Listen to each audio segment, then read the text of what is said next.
Ministerio de Salud. Doctora, ¿cómo le va? Buenas tardes. Ayelen Herber la saluda desde este lado. Buenas tardes, agradecemos el espacio porque nos parece muy importante visibilizar esta semana, así que bueno, acá dispuestos a informar. En principio, doctora, ¿de qué hablamos cuando hablamos de muerte súbita? Bueno, cuando hablamos de muerte súbita, estamos hablando de una muerte súbita del lactante. Yo estoy a cargo de la Dirección Materno-Infanto-Juvenil, lo aclaro porque hablamos del menor de 1 año. Y estamos hablando de una muerte repentina, inesperada, inexplicable que ocurre en el menor de 1 año y por sobre todas las cosas se da con más frecuencia en el menor de 6 meses, que es más vulnerable, pero con 24 horas previas de encontrarse perfectamente sano ese niño.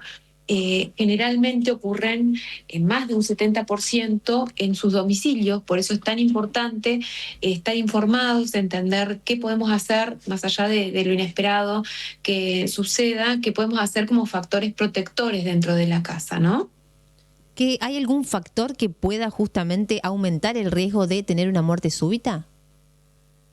Claro, nosotros siempre nos gusta estar cuando estamos en el consultorio, cuando estamos educando, siempre nos gusta hablar de los factores protectores y no tanto de lo que pudiera llegar a ser de riesgo. Pero sí es importante entender que desde un sueño seguro, que esto lo proporciona una cuna propia para ese bebé, una cuna vacía, hablamos nosotros cuando es un colchón firme y no está lleno de almohadones y de utensilios y de juguetes y demás, con sus bracitos libres y durmiendo el bebé boca arriba, pero con su cuna propia y un ambiente libre de humo. Esos son los factores protectores. Si se quiere que estos no se cumplan, serían todos de riesgo, ¿no? Está documentado todo esto de que bebés que duermen, que hacen colecho o que duermen en un sillón, una silla, que no cuentan con su cuna libre y segura, tienen más riesgo que aquellos que están con un sueño inseguro.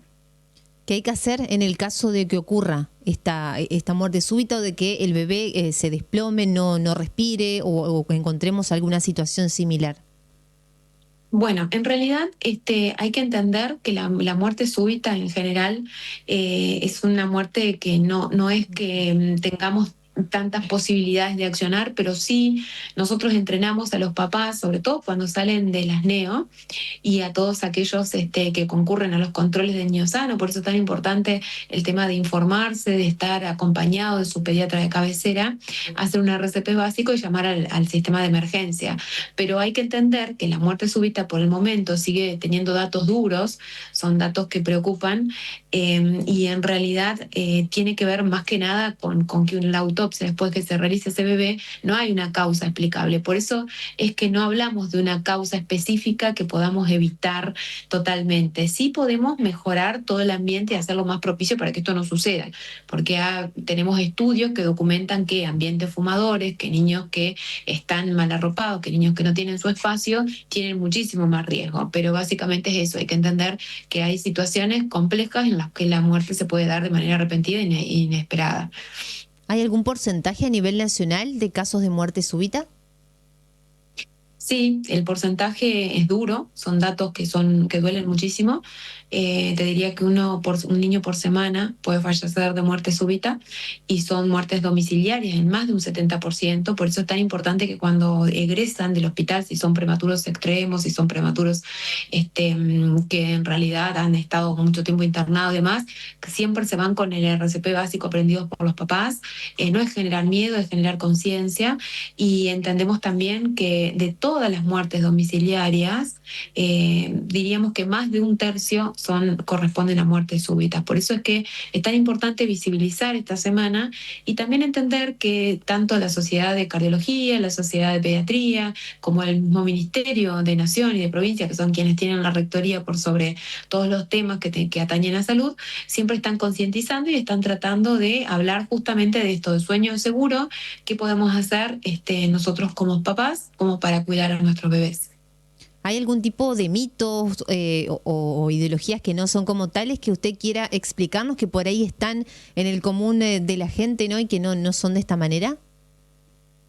Bueno, ustedes vieron que a medida que ha venido pasando el tiempo, vamos aprendiendo más, se van documentando a través de estudios diferentes cuestiones y esto de que cómo debe dormir el bebé. Por supuesto que todos los bebés que están amamantados tienen una protección mayor, así que tienen menos riesgo de tener muerte súbita. No implica que no ocurra esto, pero sí es necesario que hagan su deglución como corresponde, es decir, no acostarlos de inmediatamente, tampoco no dar el biberón cuando el bebé está acostado en la cuna. Pero bueno, hay cuestiones que han ido cambiando. Antes se acuerdan que los poníamos de costado, boca abajo y demás. Bueno, está documentado que todo eso cambió, que el bebé debe estar boca arriba, que no tiene que tener más que su sabanita, que no se lo debe sobreabrigar.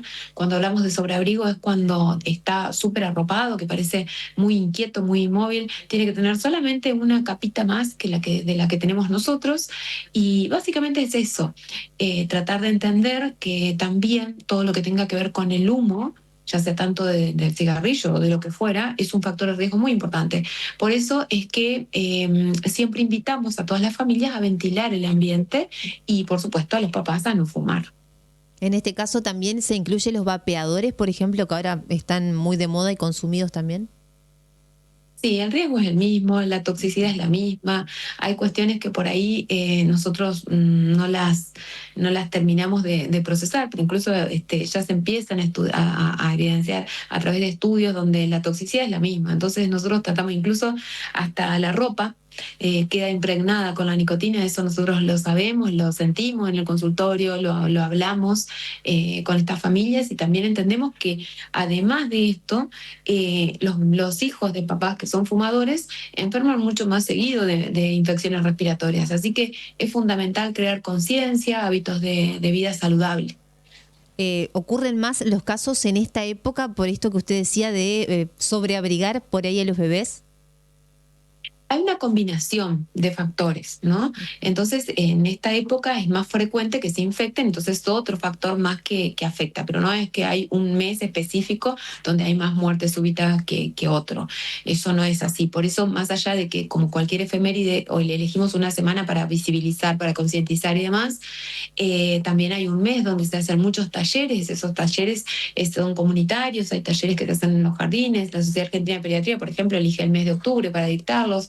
Desde el Ministerio nosotros hacemos un trabajo de terreno muy importante donde hacemos estos talleres que son de concientización, que se hacen se hace tanto en los centros de salud, en las plazas o en los jardines maternales, porque para nosotros la información es fundamental para poder cuidar a su bebé. Pero no es que hay un mes específico. Obviamente que si hay una coinfección va a haber mayor riesgo. No sé si me expliqué. Sí. Doctora, le agradecemos por toda la información que ha sido muy valiosa justamente para poder concientizar sobre la muerte súbita, sobre todo en esta semana, pero como usted decía, durante todo el año. Muchas gracias. Muchas gracias a ustedes, chicos. Gracias. La doctora Georgina López, entonces, dando